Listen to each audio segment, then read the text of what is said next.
Assalamualaikum warahmatullahi wabarakatuh. Kami akan mempresentasikan proyek UAS OTK 3. Adapun anggota kelompoknya yang pertama saya, Marta Ulina, dan kedua yaitu Wahyu Setianingati.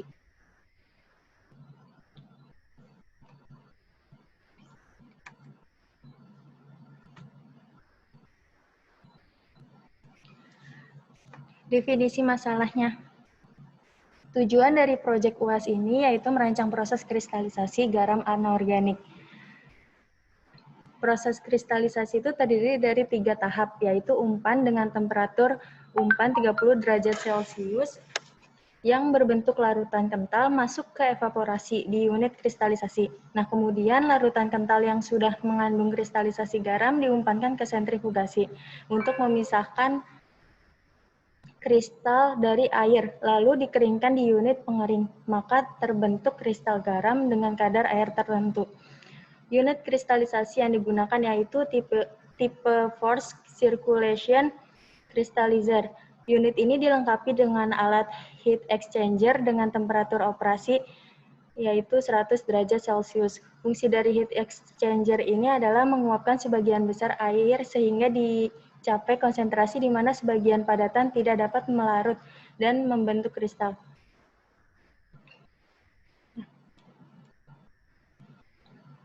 Dan definisi masalah selanjutnya yang pertama itu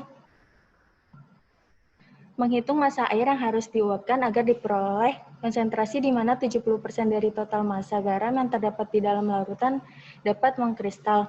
Yang kedua, menghitung jumlah steam yang dibutuhkan. Yang ketiga, menentukan massa air yang masih terbawa bersama kristal hasil proses sentrifugasi. Dan yang keempat itu menentukan spesifikasi produk padatan kadar air yang umum dihasilkan dari proses sentrifugasi ini. Dan yang kelima, menentukan massa air yang harus dihilangkan untuk menghasilkan kristal dengan kadar air massa 99,5%. Lalu menentukan massa udara pengering yang dibutuhkan. Dan yang terakhir, menentukan massa steam yang dibutuhkan untuk memanaskan udara. Selanjutnya yaitu tipe-tipe kristalisasi. Tipe kristalisasi ada banyak. Yang pertama itu crystallizer tangki, berfungsi untuk larutan jenuh yang membiarkan panasnya berkontak dengan udara terbuka dalam tangki. Kemudian scrape surface crystallizer. Ini adalah contoh dari jenis kristalisasi Swanson-Walker crystallizer. Dia berupa saluran lebar dengan 2 feet dengan penampang berbentuk setengah lingkaran. Bagian luar dinding dilengkapi dengan jaket pendingin dan penggeruk. Kemudian untuk mengambil produk kristal itu digunakan pisau penggeruk. Kemudian forced circulating liquid evaporation crystallizer. Ini mengkombinasikan antara pendingin dan evaporasi untuk mencapai kondisi supersaturasi. Kemudian circulating magma vacuum crystallizer. Crystallizer ini biasanya baik untuk kristal ataupun larutan disirkulasi terlebih dahulu di bagian luar badan kristal. Kemudian ada juga Oslo Surface Cooled Crystallizer. Alat ini dikembangkan dalam larutan tersirkulasi dengan pendinginan di dalam cooler. Larutan supersaturasi ini dengan dikontakkan dengan suspensi kristal dalam ruangan suspensi pada E. Kemudian pada puncaknya ada aliran larutan induk atau disebut juga D dapat dipisahkan dengan menggunakan pemindahan partikel halus. Kemudian Oslo Evaporate Crystallizer. Larutan ini yang meninggalkan ruangan penguap pada supersaturated, mendekati daerah metastyle sehingga nukleus baru tidak akan terbentuk. Dan kontak cairan pada unggun E membantu supersaturasi pada pertumbuhan kristal menuju pertumbuhan kristal yang baru. Kemudian draft tube baffle crystallizer. Tipe yang ini dilengkapi dengan baffle untuk mengukur sirkulasi magma dan propeller yang berfungsi untuk mengatur sirkulasi keluaran kristal magma. Adapun prinsip kerja kristalisasi yang pertama yaitu forced circulating liquid evaporation. Prinsip kerja kristalisasi yang kita gunakan yaitu forced circulating liquid evaporator crystallizer. Prinsip kerjanya sebagai berikut: menggunakan penguapan atau pendingin lewat penguapan untuk menghasilkan superjenuh jika heat exchanger dalam kotak merah dihilangkan. Kemudian larutan di dalam unit kristalisasinya tercampur. Setelah itu menggunakan sirkulasi larutan induk dan kristal atau sirkulasi magma untuk mengendalikan pembentukan superjenuh. Kemudian tidak memiliki mekanisme klasifikasi kristal atau semuanya tercampur aduk. Yang kelima yaitu tidak memiliki mekanisme pelarutan kristal kecil. Nah, di sini ada neraca massa evaporatornya. Untuk massa feed pada proses ini yaitu 100 kg dengan X feed-nya itu 0,15, suhu masuknya itu 30 derajat Celcius dan suhu steam yang dibutuhkan itu 130 derajat Celcius.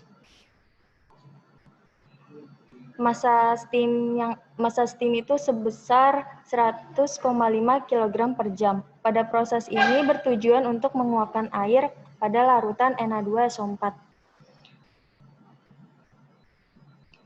Pada proses ini didapat massa liquid sebesar 21,42 kg per jam dengan suhu outnya 116,8 derajat Celcius, maka dilakukan pendinginan unit kristalisasi agar suhu 30 derajat Celcius dapat menandakan 70% massa padatan sudah mengendap. Nah, untuk mendapatkan nilai X2 ini akan dijelaskan di slide berikutnya. Untuk mendapatkan nilai X2 dengan menggunakan derajat solubility 30 derajat Celcius untuk menjalankan proses evaporasi. Nah, ini perhitungannya maka dihasilkan nilai X2-nya itu 0,389. Selanjutnya itu tipe-tipe dryer. Yang pertama itu atmospheric contact dryer, yang mana jika energi panas diterima padatan melalui wadah atau dinding pengering yang dipanaskan oleh udara pengering, maka perpindahan panas terjadi melalui peristiwa konduksi dan jenis pengering dikategorikan sebagai contact dryer. Yang kedua yaitu convective dryer. Jika terdapat kontak langsung antara padatan dengan udara pengering, maka perpindahan panas terjadi melalui peristiwa konveksi dan jenis pengering dikategorikan sebagai convective dryer. Selanjutnya yaitu neraca massa dryer. Proses pengeringan ini mengeringkan Na2SO4 hingga 99,5% dan hanya menyisakan air sebanyak 0,05%. Suhu feed yang masuk ke dryer yaitu sebesar 30 derajat Celcius dengan Na2SO4 liquid yang masuk sebesar 21,4 kg per jam dan CP feed yang didapat dari perhitungan yaitu CP sama dengan W1 dikali CP solid ditambah 2 kali CP. Kemudian air steam yang masuk ke dryer dengan AIN sebanyak 0,40095 kg dry air per jam dan TIN 130 derajat Celcius. Untuk WIN didapat sebesar 0,013 yang didapat dari grafik yang ada di slide selanjutnya yaitu menentukan WIN. Berikut adalah grafik yang digunakan untuk mendapatkan nilai WIN. Kami mengasumsikan pada layar sebesar 65% sehingga dari lengkungan berwarna biru dapat ditarik ke sebelah kanan dan didapatkan hasil WI-nya sebesar 0,013. Jadi kesimpulan di sini yang pertama, X2 yang didapatkan pada evaporasi untuk mendapatkan 70% endapan massa gram yaitu 0,389. Yang kedua, setelah dilakukannya kristalisasi dan drying, maka didapatkan 10,17 kg per jam Na2SO4 dry solid dari feed 100 kg per jam dengan komposisi Na2SO4-nya 4% dan H2O-nya 96%.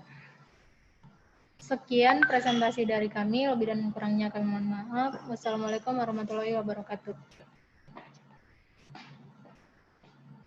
Lu udah di? Belum. Udah di itu.